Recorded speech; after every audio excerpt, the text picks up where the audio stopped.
Hi, it's HardReset, and today I'll show you one of the iPhone's hidden feature, and it's how to undo a text deletion.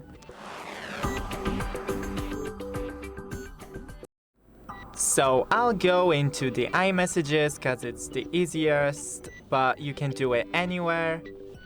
Just type in anything and delete. Now I want to undo the deletion, so just grab your phone and shake it. Oh yeah, and undo typing, click undo. And oh, I did it one more time. Undo. No,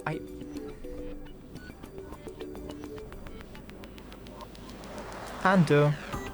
Yes, thank you. That's it. Don't forget to leave a like and see you in the next one.